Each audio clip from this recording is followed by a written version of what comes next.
Salut frères, nous sommes ici pour donner le premier pas du volume 2 de la nourriture quotidienne, de cette nouvelle série de tutoriels. Et le thème de ce deuxième volume, c'est l'évangile de la gloire. Dans cette première semaine, nous allons parler de la libération par l'Esprit. Je ne sais pas si, chers frères et sœurs, vous vous rendez compte de la puissance de cette expression. La libération par l'Esprit, ça c'est la véritable libération. Être libéré de quoi? Dans les semaines passées, nous avons vu avec beaucoup de détails le problème de l'esclavage de la loi, comment la loi rend l'homme esclave et le laisse dans une situation tellement lamentable, désespérée. L'homme veut se libérer des choses qu'il ne veut pas faire et celles qu'il veut faire, il n'arrive pas à les faire. Alors la Bible nous montre dans Romains 8, dont nous allons parler maintenant, comment nous pourrons être libérés de cet esclavage. Et cet esclavage de la loi est dans notre chair, dans notre pensée. Et il n'y a pas de voie de sortie. La seule voie de sortie, c'est la libération par l'Esprit. C'est la liberté que l'Esprit Saint nous donne dans notre esprit. Alors, pour vous situer, frères, dans le chapitre 7 de Romains, nous avons vu deux sujets principaux. Nous avons vu le problème du mari. C'est le mari qui nous rend esclaves par la loi, et ce mari, qui est-ce? C'est notre vieil homme, c'est notre moi. Dieu n'a pas créé l'homme afin qu'il soit le mari, mais qu'il soit plutôt l'épouse. C'est Dieu qui veut être le mari. Il veut prendre soin de nous. Il veut être notre leader. Il veut que nous nous soumettions à lui, que nous le suivions, le servions, que nous l'aimions. Et il veut aussi subvenir à tous nos besoins. Il veut être notre joie, il veut être notre sécurité. Et dans le jardin d'Éden, dès le début, l'homme a assumé la position de mari. Il a laissé sa position d'épouse et a commencé à décider de son propre destin. Et ça continue jusqu'à aujourd'hui.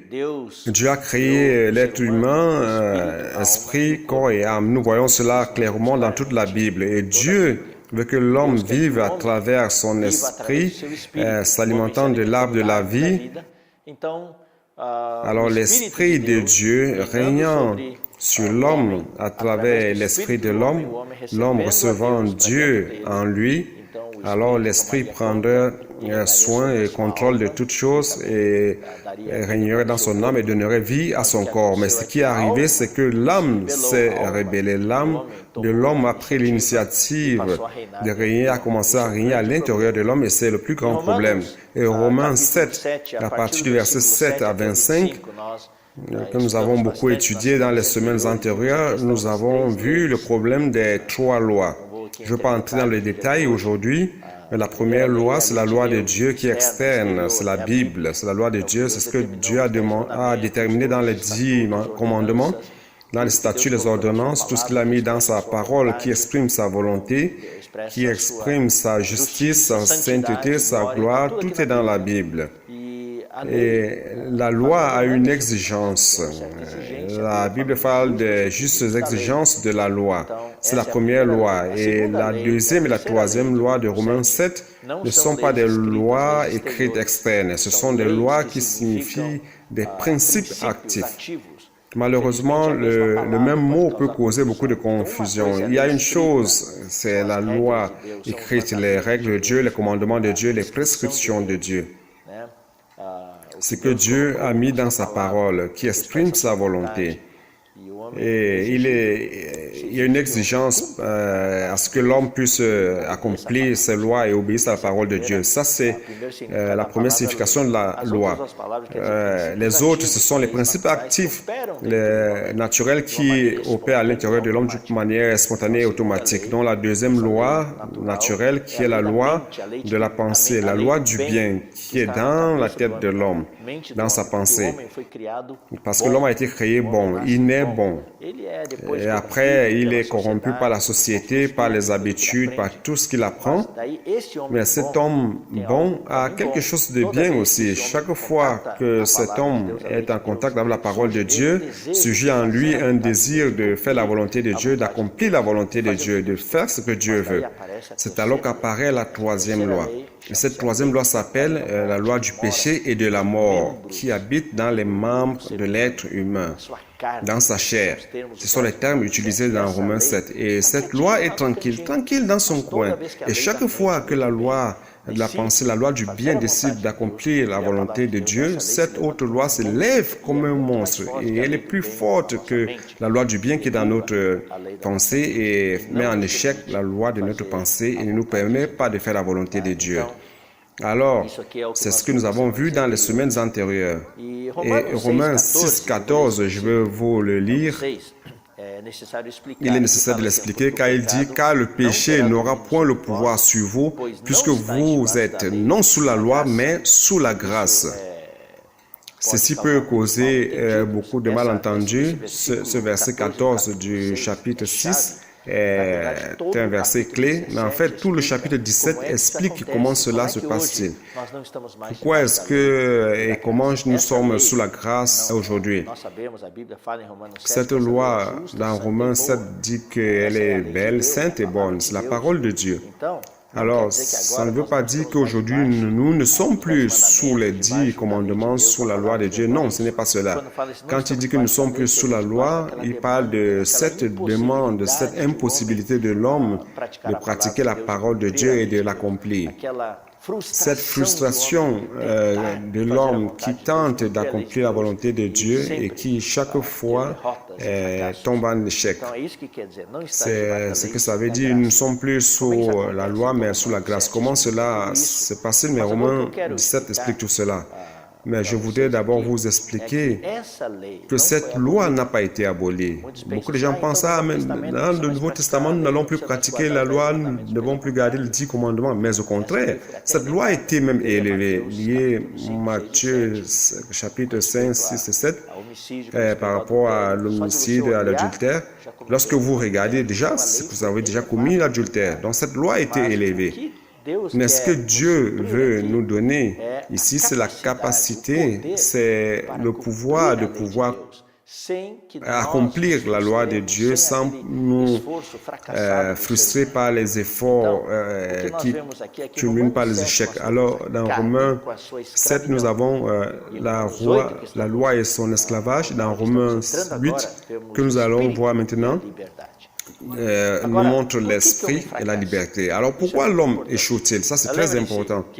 Rappelez-vous, frères, chers auditeurs et frères qui nous écoutent, c'est un tutoriel. Je ne vais pas entrer dans tous les détails de la nourriture quotidienne. Cela revient à vous de l'étudier et rentrer dans tous les détails. Moi, je vais juste vous passer les points principaux sur lesquels nous devons prêter attention. Alors, pourquoi l'homme échoue-t-il? Quelle est la raison de l'échec de l'homme? C'est dans le chapitre 7, verset 25, qui dit ceci. Grâce soit rendue à Dieu pour Jésus-Christ. Mais avant cela, Paul lance un cri de détresse. Misérable que je suis misérable. Je suis misérable. Je n'ai plus d'espérance. Je suis un misérable. Qui me délivrera du corps de cette mort? Alors, verset 25 dit, grâce soit rendue à Dieu par Jésus-Christ, notre Seigneur, ainsi donc moi-même, je suis par l'entendement esclave de la loi de Dieu, et je suis par la chair esclave de la loi du péché. Alors, il n'y a pas de mention de Christ ni de Dieu ici, mais il fait mention de lui-même, car lui, par ses propres efforts, comme mari indépendant de Dieu, dans sa prétention, dans son arrogance, de penser qu'il peut accomplir la volonté de Dieu, et lui-même dans sa pensée, il essaie de servir la loi de Dieu comme esclave, mais ce qui se passe, c'est qu'il devient esclave de la chair du péché. Alors nous entrons maintenant dans le chapitre 8. La première phrase est très importante. Il n'y a donc maintenant aucune condamnation pour ceux qui sont en Christ Jésus. Je dois expliquer cela, afin que vous compreniez bien ce mot de condamnation. Aucune condamnation, ça veut dire quoi? Il y a deux types de condamnation. La première condamnation est bonne. C'est la condamnation à cause du péché. Si vous lisez Romains 5, 16, que je vais vous lire rapidement, il dit ceci. Et il n'en est pas du don comme de ce qui est arrivé par un seul qui a péché, car après une seule offense que le jugement est devenu condamnation, tandis que le don, donc c'est à cause de nos péchés. Mais au 18, il dit ici qu'ainsi, comme par une seule offense, la condamnation atteint tous les hommes. Donc Dieu juge les péchés. Dieu aime les pécheurs, mais il juge le péché. À cause du péché, il y a la condamnation. Et cette condamnation est bonne. Quand l'homme pêche, il est condamné. Condamné par la parole de Dieu, condamné par Dieu et aussi accusé par Satan. Alors, cette condamnation, à cause du péché, a gardé l'homme. C'est une condamnation hors de l'homme. C'est une condamnation objective. Et quel est le traitement? C'est le sang de Jésus qui est le remède à cela. Le sang de Jésus qui nous pardonne et nous purifie de tout péché.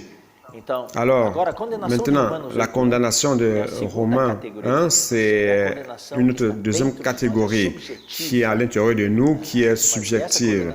Et cette condamnation qu'il y a dans Romains 7, ce n'est pas à cause du péché, mais à cause de nos échecs. Nous essayons de pratiquer la parole de Dieu, nous essayons d'accomplir la loi de Dieu et nous échouons. Et nous sommes mis en échec. Cela gère en nous une frustration et nous se sentent mal. C'est la condamnation externe. Devant notre impuissance, devant notre manque de capacité d'accomplir la parole de Dieu. Et quel est le remède à cela? Ce n'est pas le sang. Le sang, c'est pour la condamnation du péché, la condamnation externe. Mais ici, le remède, c'est Christ comme esprit de vie. C'est pour ça que Romains parle de l'esprit de vie, la loi de l'esprit de vie. Dans notre esprit, c'est ça le remède. Maintenant, il est important de noter aussi que le conflit de Romains 7 qu'il y a entre la loi du péché et de la mort et de l'esprit de la vie. Parce que Romains 2 dit que parce que, en effet, la loi de l'esprit de vie en Jésus-Christ m'a affranchi de la loi du péché et de la mort. Donc nous avons la loi de l'esprit de vie et du péché et de la mort. Donc ils luttent entre eux. Alors vous pouvez avoir cette impression, je me rappelle de cela, ça me rappelle Galates 5, versets 16 à 17. Galates 5, 16 à 17, je vais vous lire cela. Il parle d'un autre sujet. Dans Galates 5, versets 16 et 17, dit ceci.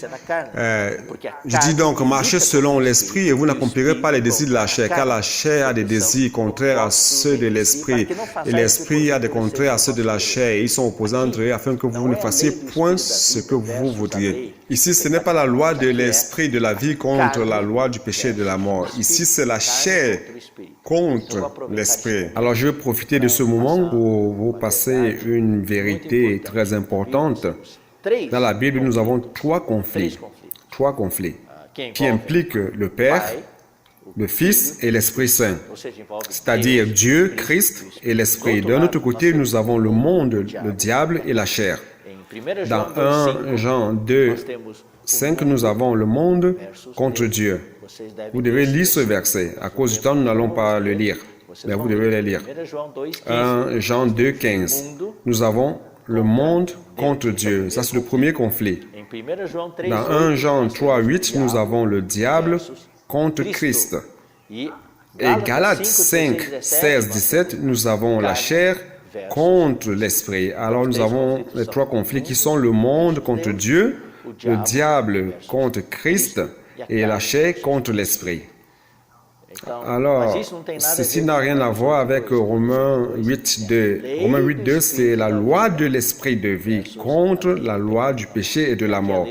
Ici, la loi de l'esprit de vie est plus forte et est toujours vainqueur. Donc, c'est un principe actif de ce que nous parlons. C'est la quatrième loi. En Romains 7, nous avons trois lois. La loi de Dieu qui est externe, et qui a ses exigences, les exigences de Dieu. La deuxième loi est naturelle. Ce n'est pas une loi écrite, elle est interne, c'est un principe actif. La loi de notre pensée, de notre bien. Et chaque fois que nous écoutons ou lisons la parole de Dieu, cette loi opère et veut nous amener à accomplir la parole de Dieu, à faire la volonté de Dieu. Et ça, c'est la troisième loi qui vient après et qui met toujours l'autre loi en échec. C'est la loi du péché de la mort qui habite dans nos membres, dans notre chair. Et nous perdons toujours face à cette loi. C'est pour cela que Paul crie à la fin, « Misérable que je suis ». Mais grâce soit rendue à Dieu pour la provision de la quatrième loi, qui est la loi de l'esprit de vie, qui est plus forte que la loi du péché et de la mort et est toujours vainqueur. Alors, cette loi de l'esprit de vie est en rapport avec l'esprit. Tout le secret de Romains 8, c'est dans l'esprit. Chers auditeurs, vous devez connaître l'esprit. Sans l'esprit, il n'y a pas de libération. La libération est dans l'esprit. Et cet esprit, c'est le résultat de tout ce que Dieu a fait. Donc, dans la parole théologique, le mot théologique, c'est la consommation maximale de notre Dieu, le Dieu trinitaire qui est passé par un processus. Il a dû passer par un processus qui est l'incarnation. Il a vécu de manière humaine, il a souffert, il a été puni pour nous. Il est mort, il a été crucifié, il est mort, il a été mis dans le sépulcre, il est ressuscité. Aujourd'hui, il est l'Esprit. Le dernier Adam est devenu l'Esprit qui donne la vie.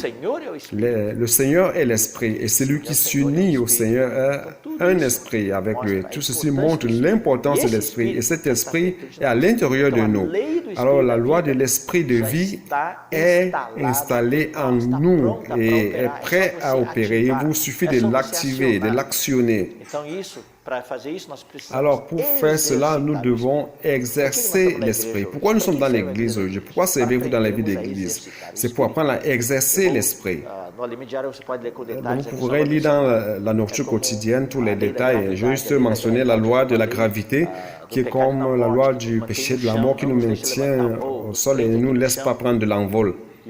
Et l'homme, depuis les temps immémoriaux, a toujours rêvé de voler.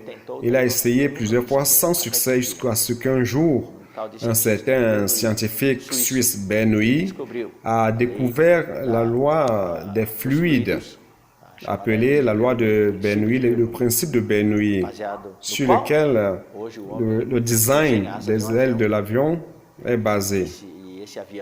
Et l'avion, avec cette forme de l'aile, avec la vitesse, réussit à s'envoler. Alors, la loi de Bernoulli est comme la loi de l'esprit et de vie. Chaque fois que vous activez cette loi, chaque fois que vous faites que l'avion prenne de la vitesse, vous actionnez les turbines, atteignant une certaine vitesse, c'est automatiquement que l'avion va s'envoler. Donc, si vous exercez votre esprit, chaque fois que vous activez la loi de l'esprit de la vie, vous serez libéré de la loi du péché et de la mort. Alors, qu'est-ce que Dieu veut? À travers la loi de l'esprit de la vie, l'esprit aujourd'hui est vie. C'est pour ça qu'il a dit l'esprit de la vie. L'esprit de la vie. Cet esprit veut donner la vie à tout notre être. C'est le salut que Dieu nous a préparé. Alors, Romains 8, 10 dit, si Christ est en vous, en fait, le corps est mort dans le péché, mais l'esprit a la vie. Alors, cet esprit minuscule, c'est notre esprit. Dieu vous a déjà donné vie dans votre esprit. Deuxièmement, verset 6, Romains 8, 6, il dit ceci, car l'affection de la chair, c'est la mort, tandis que l'affection de l'esprit, c'est la vie et la paix. Donc, en grec, le mot affection, c'est phonema. Donc, ce qui est dans la pensée, ce que vous avez dans votre tête, le mot correct, la traduction correcte serait la pensée mise dans la chair, c'est la mort. Tandis que la pensée mise dans l'esprit, c'est la vie et la paix. Nous savons que la pensée est la représentante de l'âme. Dieu veut aussi donner vie à notre âme. La pensée est vie et paix. Nous avons vu le verset 10 que l'esprit est vie. Maintenant, la pensée est vie, l'âme est vie. Le verset 11 dit, et si l'esprit de celui qui a ressuscité Jésus d'entre les morts habite en vous, celui qui a ressuscité Christ d'entre les morts rendra aussi la vie à votre corps mortel. Ça veut dire qu'à la fin, notre corps va recevoir la vie. C'est le processus du salut de Dieu, la libération par l'esprit. Engendre quoi? Engendre la vie en nous, notre esprit, notre âme et notre corps. À ce salut que Dieu vous a réservé. Alors, ça c'est le résumé de cette semaine. Vous pourriez lire tous les détails dans la nourriture quotidienne. Si cette parole vous a plu, mettez un j'aime là en bas et commentez et que Dieu vous bénisse et à la prochaine opportunité.